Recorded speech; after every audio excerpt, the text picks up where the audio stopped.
Hello everyone, this is Balkrishna Mishra, faculty in Journalism and Mass Communication Department, Tecnia Institute of Advanced Studies. Today I am going to deliver a lecture on scientific temper. Let's begin the topic. Most people have wrongly understood scientific temperament, though efforts have been made for long to inculcate scientific temper and rational thinking among the lay public. It has largely been an unsuccessful attempt. One of the major factors may be tendency of society to submit to every belief, viewpoint, our ancestor without ever testing its feasibility.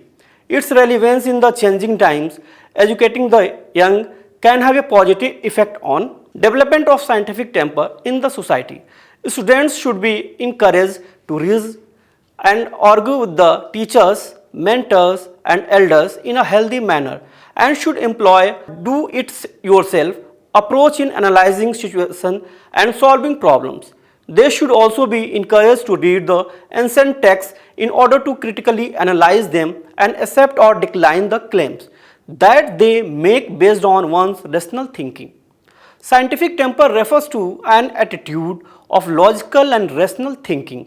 An individual is considered to have a scientific temper if he employs a scientific method of decision making in everyday life. The term was coined by India's first Prime Minister Jawaharlal Nehru in his book The Discovery of India. The term scientific temper was first used in India by Pandit Jawaharlal Nehru in 1946. After he became the first Prime Minister of independent India in 1947, Nehru explained the notion of scientific temper and strived hard to convince the political and scientific leadership to inculcate scientific temper among its citizens. Through a constitutional amendment to develop the scientific temper, humanism and a spirit of inquiry and reform, a nodal agency, the National Council of Science and Technology, under the Department of Science and Technology, to take necessary measures to inculcate scientific temper in the citizens. Nehru believed that scientific temper would play a crucial role in the nation's socio-economic development. The government at that period adopted various measures to inculcate scientific temper in our society.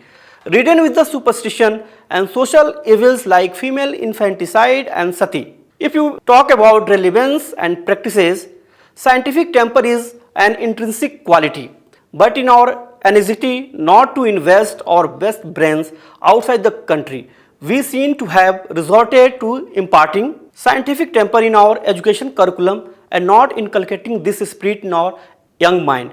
This trend has reversed. The teacher and the taught both have great roles and responsibility in this endeavor. Scientific temperament has to be an inherent quality in our young minds. It should be cultivated in them as a matter of routine, and the curriculum-based attempts will not always be complete, of which has to be societal responsibilities as well. Critical analysis is a quality which has to be cultivated, and this quality is somehow developing scientific temper. Every Indian constitutional obligation, page 25, missing in our education system. Due to our anxiety, the import formal knowledge full at early stage of the students, career without even considering whether assimilation and acquiring have been accomplished. Great minds that our teachers are, they can contemplate and devise method to incorporate scientific temper in our young mind, which will go a long way in the technological process of this country. If India were to succeed and fulfill the vision of our great citizen of our country, we have to foster a scientific temper in our citizen with the absolute capacity for critical evaluation. It is easy to recognize that this step can be easily cultivated in our young minds so that they will blossom into worthy citizens of this country. In the future, political and constitutional framework in formulating policies for scientific temper can only be a decorative and acceptable languages, but the enforcement of them in the education system has not shown any rewards. The educational structure adopted by this country is not only shaken but also is being questioned.